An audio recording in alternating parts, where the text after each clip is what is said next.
हरे Krishna. What पूर्णिमा का दिन नारी शक्ति के तप और वृक्ष पूजन की परंपरा के साथ ही भगवान श्री हरि विष्णु के सत्य स्वरूप श्री सत्यनारायण भगवान की कृपा प्राप्ति का भी विशेष अवसर है। ऐसी मान्यता है कि व्रत, उपवास और वट वृक्ष पूजन के साथ अगर इस दिन श्रद्धा पूर्वक श्री सत्यनारायण व्रत कथा का श्रवण और पूजन किया जाए तो मनुष्य को समस्त सांसारिक कष्टों से मुक्ति, सुख, समृद्धि और जीवन में स्थिरता प्राप्त होती है। पूर्णिमा का दिन स्वयं चंद्रमा की पूर्णता, मन की शुद्धता और भक्ति की पूर्ण भावना का प्रतीक होता है। इस दिन श्री सत्यनारायण भगवान की कथा से घर में सत्य, शांति, सुख और सौभाग्य का वास होता है। तो आइए प्रिय श्रोताओं, आज श्री सत्यनारायण भगवान की कथा का श्रवण करने से पहले हम सभी श्री भगवान गणेश जी का आह्वान करें। हे गजानन, हे गणपति, आप बुद्धि, विवेक और शुभारंभ के देवता हैं। आपके स्मरण मात्र से सारे विघ्न समाप्त हो जाते हैं और सभी कार्य मंगलमय रूप में पूर्ण होते हैं। आज जब हम वट पूर्णिमा व्रत, श्री सत्यनारायण भगवान की पूजा या कोई भी धार्मिक कार्य आरंभ कर रहे हैं तो सबसे पहले आपके श्री चरणों में साष्टांग प्रणाम करते हैं। कृपा कर हमारे मन, वाणी और कर्म को पवित्र करें, हमारे कार्यों में आने वाले सभी विघ्नों को दूर करें और इस पावन अनुष्ठान को निर्विघ्न, पुण्यदायक और कल्याणकारी बनाएं। हे श्री सत्यनारायण भगवान, आप ही संसार के आधार हैं, आप ही सत्य के रक्षक हैं। आज वट पूर्णिमा के पुण्य अवसर पर हम श्रद्धा भाव से आपके चरणों में नमन करते हैं। हमसे जाने अनजाने में हुई भूलों के लिए क्षमा करें और हमारे जीवन में सत्य, श्रद्धा और सेवा का दीप जलाएं। हमारी मनोकामनाएं पूर्ण हो, हमारे परिवार में सुख शांति बनी रहे और हम सदा आपके सत्य पथ पर चलें, ऐसी कृपा हमें प्रदान करें। आइए अब श्रवण करते हैं श्री सत्यनारायण भगवान की दिव्य कथा जो कल्याण का द्वार खोलती है। पौराणिक कथा के अनुसार एक समय नैमिषारण्य तीर्थ में शौनक आदि 88,000 ऋषियों ने श्री सूत जी से कहा, हे प्रभु, इस कलयुग में वेद विद्या रहित मनुष्यों को प्रभु भक्ति किस प्रकार मिलेगी और उनका उद्धार कैसे होगा? हे मुनिश्रेष्ठ, कोई ऐसा तप कहिए जिससे थोड़े समय में पुण्य प्राप्त होवे और मनोवांछित फल मिले। ऐसी कथा को सुनने की हमारी इच्छा है। सर्वशास्त्र ज्ञाता श्री सूत जी बोले, हे वैष्णवों में पूज्य, आप सबने प्राणियों के हित की बात पूछी है। अब मैं उस श्रेष्ठ व्रत को आप लोगों से कहूँगा जिस व्रत को नारद जी ने श्री लक्ष्मी नारायण भगवान से पूछा था और लक्ष्मीपति ने मुनिश्रेष्ठ नारद जी से कहा था। सो ध्यान पूर्वक सुनो। एक समय योगीराज नारद जी दूसरों के हित की इच्छा से अनेक लोकों में घूमते हुए मृत्यु लोक में आ पहुंचे। यहाँ अनेक योनियों में जन्मे हुए प्रायः सभी मनुष्यों को अपने कर्मों के अनुसार अनेकों दुखों से पीड़ित देखकर सोचा कि किस यत्न के करने से निश्चय ही प्राणियों के दुखों का नाश हो सकेगा। ऐसा मन में सोचकर देवर्षि मुनि श्री विष्णु लोक को गए। वहां श्वेत वर्ण और 4 भुजाओं वाले देवों के ईश नारायण को देखकर, जिनके हाथों में शंख, चक्र, गदा और पद्म थे तथा वरमाला पहने हुए थे, स्तुति करने लगे। हे भगवान, आप अत्यंत शक्ति से संपन्न हैं। मन तथा वाणी भी आपको नहीं पा सकती। आपका आदि, मध्य, अंत भी नहीं है। आप निर्गुण स्वरूप, सृष्टि के आदिभूत और भक्तों के सभी दुखों को नष्ट करने वाले हो। आपको मेरा नमस्कार है। नारद जी से इस प्रकार की स्तुति सुनकर भगवान श्री विष्णु बोले, हे मुनिश्रेष्ठ, आपके मन में क्या है? आपका किस काम के लिए आगमन हुआ है? निसंकोच कहिए। तब नारद मुनि बोले, प्रभु, मृत्युलोक में सब मनुष्य जो अनेक योनियों में पैदा हुए हैं, अपने अपने कर्मों के द्वारा अनेक प्रकार के दुखों से दुखी हो रहे हैं। हे नाथ, यदि आप मुझ पर दया रखते हो तो बतलाइए कि उन मनुष्यों के सब दुख थोड़े से ही प्रयत्न से कैसे दूर हो सकते हैं? तब श्री विष्णु भगवान जी बोले, हे नारद, मनुष्यों की भलाई के लिए तुमने बहुत अच्छी बात पूछी है। जिस काम के करने से मनुष्य मोह से छूट जाता है वह मैं कहता हूँ, सुनो। बहुत पुण्य देने वाला, स्वर्ग तथा मृत्युलोक दोनों में दुर्लभ एक अत्यंत उत्तम व्रत है।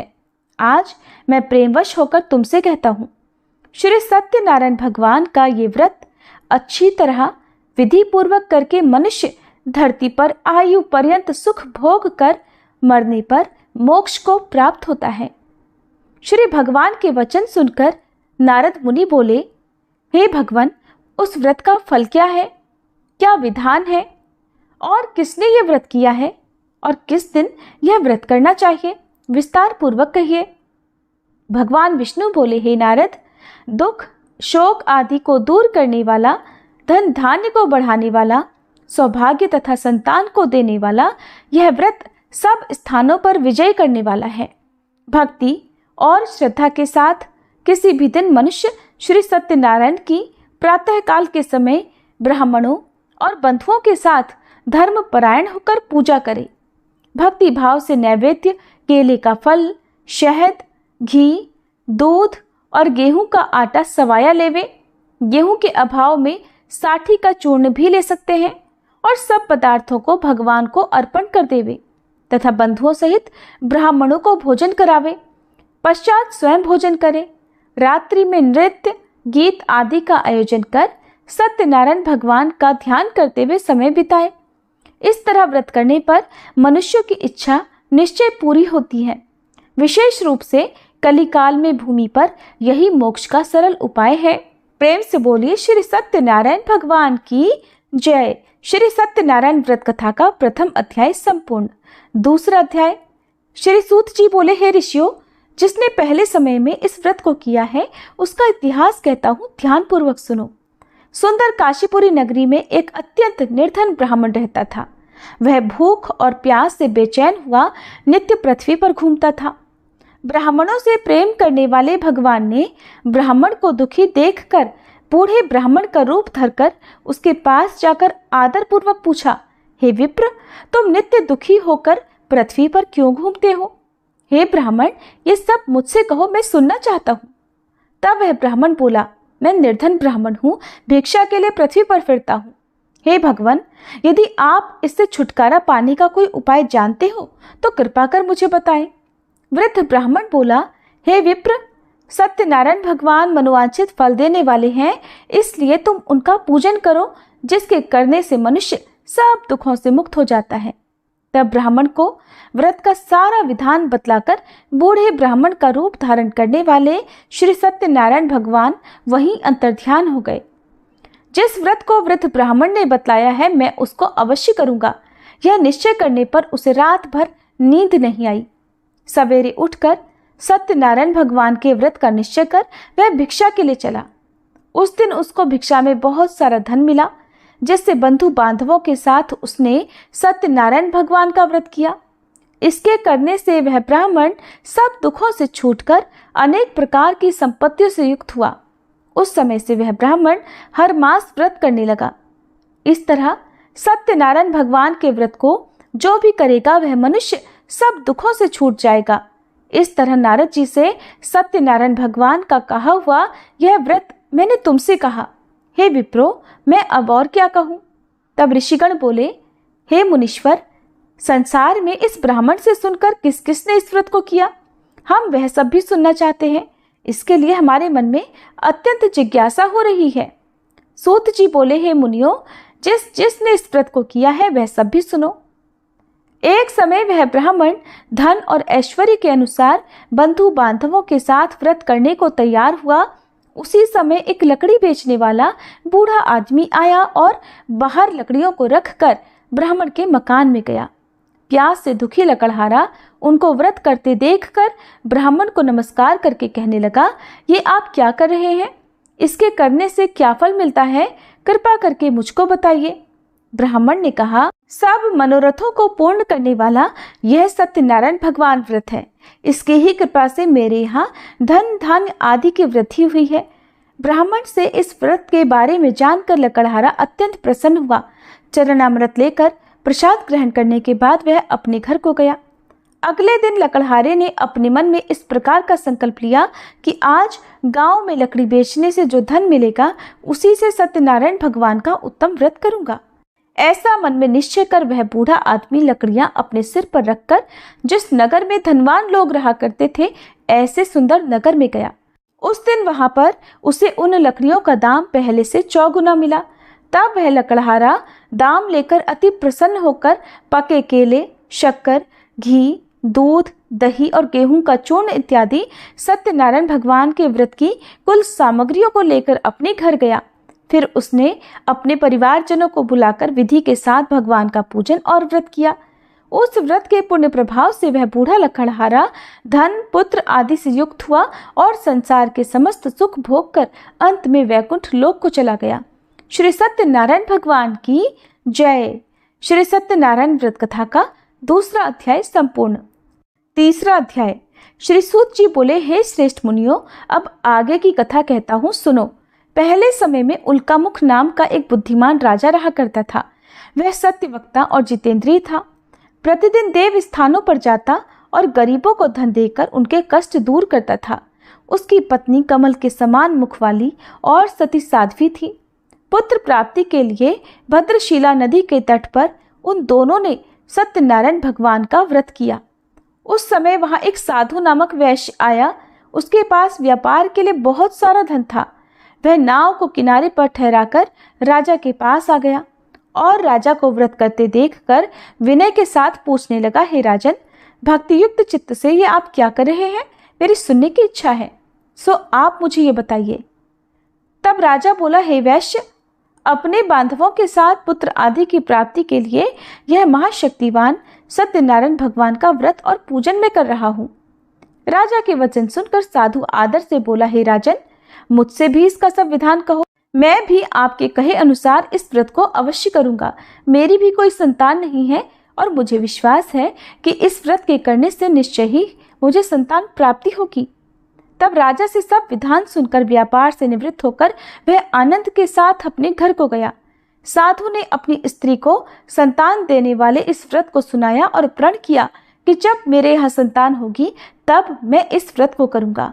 साधु ने ऐसे वचन अपनी पत्नी लीलावती से कहे। एक दिन उसकी पत्नी पति के साथ आनंदित होकर सांसारिक धर्म में प्रवृत्त होकर श्री सत्यनारायण भगवान की कृपा से गर्भवती हो गई और 10वें महीने में उसके एक सुंदर कन्या का जन्म हुआ। वह कन्या दिनों दिन इस तरह बढ़ने लगी जैसे शुक्ल पक्ष का चंद्रमा बढ़ता है। कन्या का नाम कलावती रखा गया। तब लीलावती ने मीठे शब्दों में अपने पति से कहा कि स्वामी, जो आपने संकल्प लिया था कि मैं संतान होने पर सत्यनारायण भगवान का व्रत करूंगा, अब आप उसे करिए। साधु बोला, हे प्रिय, इसके विवाह पर करूंगा। इस प्रकार अपनी पत्नी को आश्वासन देकर वह नगर को चला गया। अब कलावती अपने पिता के घर में रहकर बड़ी हो रही थी। एक दिन साधु ने जब नगर में सखियों के साथ अपनी पुत्री को देखा तो तुरंत दूत को बुलाकर कहा कि पुत्री के लिए कोई सुयोग्य वर देख कर लाओ। साधु की आज्ञा पाकर दूत कंचन नगर पहुंचा और वहां पर बहुत खोज कर, बहुत देखभाल कर कन्या के लिए सुयोग्य वणिक पुत्र को ले आया। उस सुयोग्य युवक को देखकर साधु ने अपने बंधु बांधवों सहित प्रसन्नचित होकर अपनी पुत्री का विवाह उसके साथ कर दिया, किंतु दुर्भाग्य से विवाह के समय भी वह उस व्रत को करना भूल गया। तब श्री सत्यनारायण भगवान क्रोधित हो गए और साधु को श्राप दे दिया कि तुम्हें दारुण दुख प्राप्त होगा। अपने कार्य में कुशल साधु वैश्य अपने जामाता सहित समुद्र के समीप स्थित रत्नपुर नगर में गया और वहां दोनों ससुर जमाई चंद्रकेतु राजा के उस नगर में व्यापार करने लगे। एक दिन भगवान सत्यनारायण की माया से प्रेरित कोई चोर राजा का धन चुराकर भागा जा रहा था, किंतु राजा के दूतों को आता देखकर चोर घबराकर भागते हुए धन को वहीं चुपचाप छोड़कर चले गए जहां वे ससुर और जमाई ठहरे हुए थे। जब दूतों ने उन साधु वैश्य के पास राजा के धन को रखा हुआ देखा तो वे उन्हीं को चोर समझकर दोनों को बांध कर ले गए और राजा के पास जाकर बोले, हे राजन, ये 2 चोर हम पकड़ कर लाए हैं, देखकर आज्ञा दीजिए। तब राजा की आज्ञा से उनको कठोर कारावास में डलवा दिया गया और उनका सब धन भी छीन लिया गया। सत्यनारायण भगवान के श्राप के कारण साधु वैश्य की पत्नी और पुत्री भी इधर घर में बहुत दुखी रहने लगी। उनके घर पर जो भी धन रखा था चोर चुरा कर ले गए।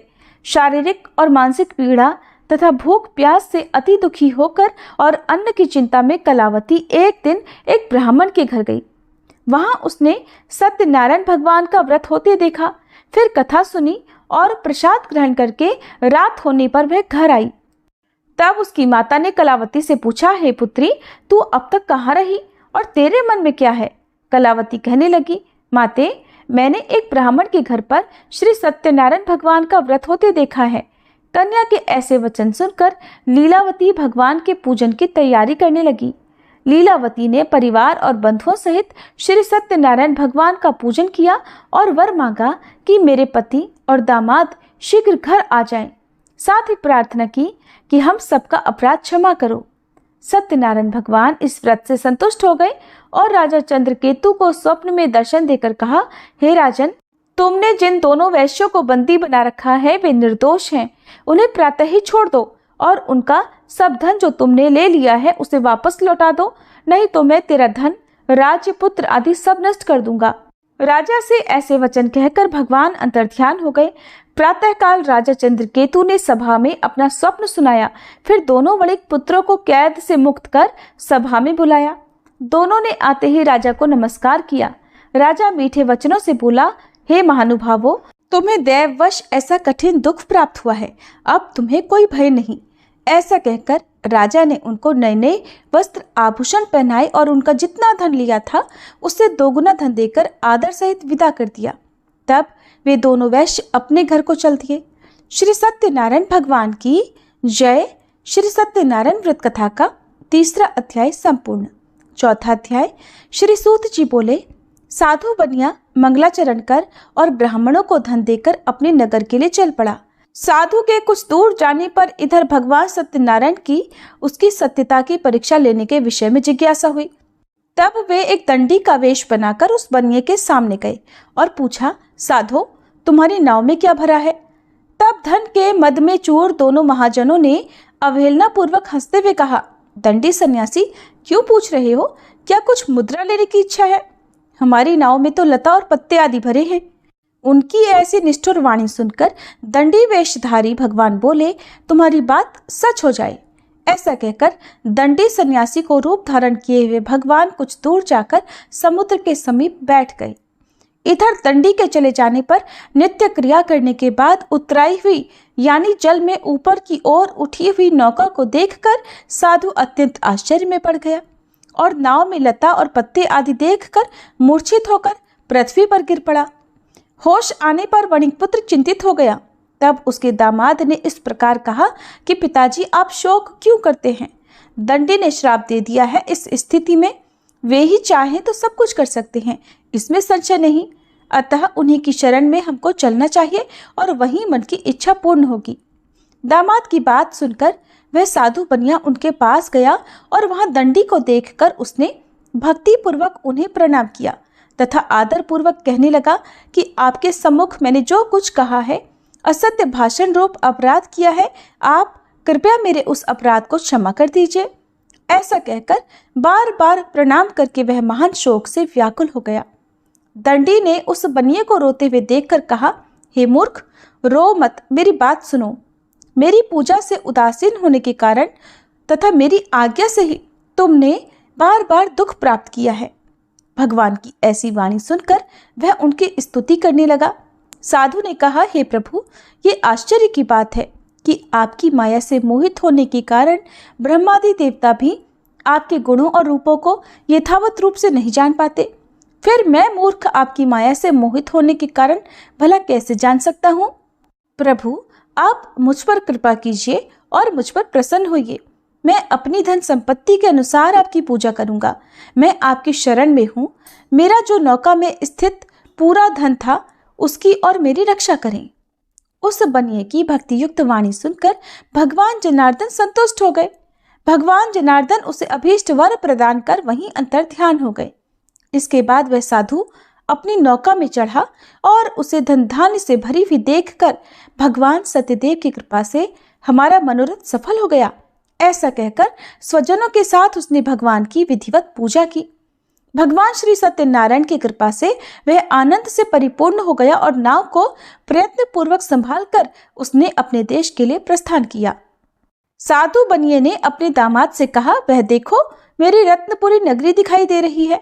इसके बाद उसने अपने धन के रक्षक दूत को अपने आने का समाचार देने के लिए अपनी नगरी में भेजा।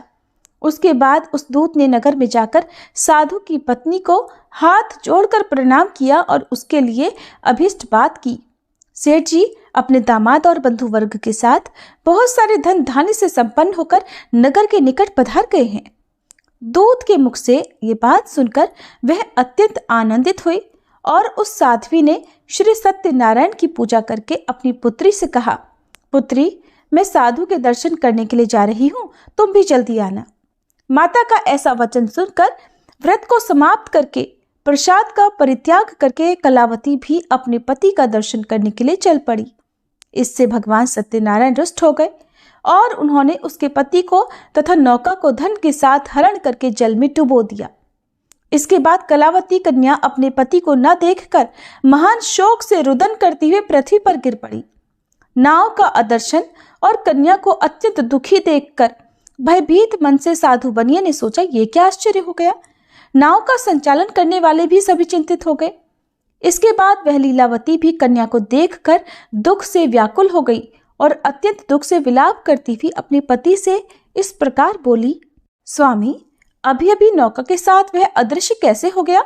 न जाने किस देवता की उपेक्षा से वह नौका हरण कर ली गई, या फिर श्री सत्यनारायण का महात्म्य भला कौन जान सकता है। ऐसा कहकर वह अपने परिवारजनों के साथ विलाप करने लगी और कलावती कन्या को गोद में लेकर रोने लगी। कलावती भी अपने पति के नष्ट हो जाने पर दुखी हो गई और पति की पादुका लेकर उनका अनुगमन करने के लिए उसने मन में निश्चय किया। कन्या के इस प्रकार के आचरण को देखकर पत्नी सहित वह धर्म के साधु बनिया अत्यंत शोक व्याकुल हो गया और सोचने लगा, या तो भगवान सत्यनारायण ने यह अपहरण किया है या फिर हम सभी भगवान सत्यदेव की माया से मोहित हो गए हैं।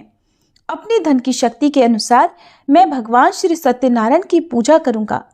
तब सभी को बुलाकर इस प्रकार कहकर उसने अपने मन की इच्छा प्रकट की और बारंबार भगवान सत्यदेव को दंडवत प्रणाम किया। इससे दीनों के परिपालक भगवान सत्यदेव प्रसन्न हो गए। भक्त वत्सल भगवान ने कृपा पूर्वक आकाशवाणी की कि तुम्हारी कन्या प्रसाद छोड़कर अपने पति को देखने चली आई है। निश्चय ही इस कारण उसका पति अदृश्य हो गया है। यदि घर जाकर यह प्रसाद ग्रहण करके वापस आए तो हे साधु बनिया, तुम्हारी पुत्री पति को प्राप्त करेगी, इसमें संशय नहीं। कलावती ने भी यह दिव्य आकाशवाणी सुनी तो वह शीघ्र ही अपने घर गई और उसने प्रसाद ग्रहण किया। वापस आकर उसने अपने परिवारजनों और अपने पति को भी देखा। तब कलावती कन्या ने अपने पिता से कहा कि पिताजी, अब तो घर चलिए, देरी क्यों कर रहे हैं। कन्या की बात सुनकर वणिक पुत्र संतुष्ट हो गया और विधि विधान से भगवान सत्यनारायण का पूजन करके धन तथा बंधु बांधवों के साथ अपने घर को गया। इसके बाद पूर्णिमा और संक्रांति पर्वों पर भगवान सत्यनारायण का पूजन करते हुए इस लोक में सुख भोग कर अंत में वह सत्यपुर वैकुंठ लोक को चला गया। प्रेम से बोलिए श्री सत्यनारायण भगवान की जय। श्री सत्यनारायण भगवान व्रत कथा का चौथा अध्याय संपूर्ण। पांचवा अध्याय। श्री सूत जी बोले, श्रेष्ठ मुनियों, अब इसके बाद मैं दूसरी कथा कहूंगा। आप लोग ध्यान पूर्वक सुनिए। अपनी प्रजा का पालन करने में तत्पर तुंगध्वज नामक एक राजा था। उसने सत्यदेव के प्रसाद का परित्याग करके दुख प्राप्त किया। एक बार वह वन में बहुत से पशुओं को मारकर वट वृक्ष के नीचे आया। वहां उसने देखा कि गोपगण बंधु बांधवों के साथ संतुष्ट होकर भक्ति पूर्वक भगवान सत्यदेव की पूजा कर रहे हैं। राजा यह देखकर भी अहंकारवश न तो वहां गया और न उसने भगवान सत्यनारायण को प्रणाम ही किया। पूजन के बाद सभी गोपगण भगवान का प्रसाद राजा के समीप रखकर वहां से लौट आए और इच्छानुसार उन सभी ने भगवान का प्रसाद ग्रहण किया। इधर राजा को प्रसाद का परित्याग करने से बड़ा दुख मिला। उसका संपूर्ण धन, धान्य और सभी सौपुत्र नष्ट हो गए। राजा ने मन में यह निश्चय किया कि अवश्य ही भगवान सत्यनारायण ने हमारा नाश कर दिया है, इसलिए मुझे वहां जाना चाहिए जहां श्री सत्यनारायण का पूजन हो रहा था। ऐसा मन में निश्चय करके वह राजा गोपगणों के समीप गया और उसने गोपगणों के साथ भक्ति श्रद्धा से युक्त होकर विधि पूर्वक भगवान सत्यदेव की पूजा की। भगवान सत्यदेव की कृपा से वह पुनः धन और पुत्रों से संपन्न हो गया तथा इस लोक में सभी सुखों का उपभोग कर अंत में सत्यपुर वैकुंठ लोक को प्राप्त हुआ। श्री सूत जी कहते हैं, जो व्यक्ति इस परम दुर्लभ श्री सत्यनारायण के व्रत को करता है और पुण्यमयी तथा फल प्रदायिनी भगवान की कथा को भक्ति युक्त होकर सुनता है, उसे भगवान सत्यनारायण की कृपा से धन धान्य आदि की प्राप्ति होती है। दरिद्र धनवान हो जाता है, बंधन में पड़ा हुआ बंधन से मुक्त हो जाता है, डरा हुआ व्यक्ति भय मुक्त हो जाता है। ये सत्य बात है, इसमें संशय नहीं। इस लोक में वह सभी इच्छित फलों को भोग कर अंत में सत्यपुर वैकुंठ लोक को जाता है। हे ब्राह्मणों, इस प्रकार मैंने आप लोगों से भगवान सत्यनारायण के व्रत को कहा, जिसे करके मनुष्य सभी दुखों से मुक्त हो जाता है। कलयुग में तो भगवान सत्यदेव की पूजा विशेष फल प्रदान करने वाली है। भगवान विष्णु को ही कुछ लोग काल, कुछ लोग सत्य, कोई ईश और कोई सत्यदेव तथा दूसरे लोग सत्यनारायण नाम से कहेंगे। अनेक रूप धारण करके भगवान सत्यनारायण सभी का मनोरथ सिद्ध करते हैं। कलयुग में सनातन भगवान विष्णु ही सत्यव्रत रूप धारण करके सभी का मनोरथ पूर्ण करने वाले होंगे। हे श्रेष्ठ मुनियों, जो व्यक्ति नित्य भगवान सत्यनारायण की इस व्रत कथा को पढ़ता है, सुनता है, भगवान सत्यनारायण की कृपा से उसके सभी पाप नष्ट हो जाते हैं। हे मुनीश्वरों, पूर्व काल में जिन लोगों ने भगवान सत्यनारायण का व्रत किया था, उसके अगले जन्म का वृतांत कहता हूँ, आप लोग सुनिए। महान प्रजा संपन्न शतानंद नाम के ब्राह्मण सत्यनारायण व्रत करने के प्रभाव से दूसरे जन्म में सुदामा नामक ब्राह्मण हुए और उस जन्म में भगवान श्री कृष्ण का ध्यान करके उन्होंने मोक्ष प्राप्त किया। लकड़हारा भील गुहों का राजा हुआ और अगले जन्म में उसने भगवान श्री राम की सेवा करके मोक्ष प्राप्त किया। महाराज उल्कामुख दूसरे जन्म में राजा दशरथ हुए, जिन्होंने श्री रंगनाथ जी की पूजा करके अंत में वैकुंठ प्राप्त किया। इस प्रकार धार्मिक और सत्यव्रती साधु पिछले जन्म के सत्यव्रत के प्रभाव से अपने दूसरे जन्म में मोरध्वज नामक राजा हुआ। उसने आरे से चीरकर अपने पुत्र की आधी देह भगवान विष्णु को अर्पित कर मोक्ष प्राप्त किया। महाराज तुंगध्वज जन्मांतर में स्वयंभू मनु हुए और भगवत संबंधी संपूर्ण कार्यों का अनुष्ठान करके वैकुंठ लोक को प्राप्त हुए। जो गोपगण थे वे सब जन्मांतर में ब्रजमंडल में निवास करने वाले गोप हुए और सभी राक्षसों का संहार करके उन्होंने भी भगवान का शाश्वत धाम गोलोक प्राप्त किया। इस प्रकार श्री सत्यनारायण भगवान की ये पावन कथा पूर्ण होती है, जिसमें सत्य, श्रद्धा और भक्ति का गूढ़ संदेश समाया हुआ है। जो भी श्रद्धालु भक्त नियम, विधि और सच्चे मन से इस कथा को सुनते, सुनाते या कथा करवाते हैं, उनके समस्त कष्ट दूर होते हैं, परिवार में सुख शांति और समृद्धि का वास होता है और अंत में मोक्ष की प्राप्ति होती है। श्री हरि की इस कथा का फल अक्षय होता है, जिसे सुनने से पापों का नाश, धन धान्य की वृद्धि, संतान सुख और रोगों से मुक्ति भी मिलती है। जो भक्त पूर्णिमा, एकादशी, संक्रांति या अन्य किसी भी शुभ दिन ये कथा कराता है, उसके जीवन में कभी अभाव नहीं रहता। अब हम सभी भक्तजन मन ही मन इस प्रकार प्रार्थना करें, हे श्री सत्यनारायण भगवान, हमसे जो भी भूलें अनजाने में कथा पाठ, पूजा विधि या उच्चारण में हुई हो, उन्हें क्षमा करें। हमें सत्य के मार्ग पर चलने की शक्ति दें, हमारे जीवन को पुण्य, प्रेम और परोपकार से भर दें। हम सभी की मनोकामनाएं पूर्ण हो और हर घर में आपके नाम का दीप सदा जलता रहे। सर्वे जनाः सुखिनो भवन्तु। श्री सत्यनारायण भगवान की जय। श्री लक्ष्मी नारायण भगवान की जय।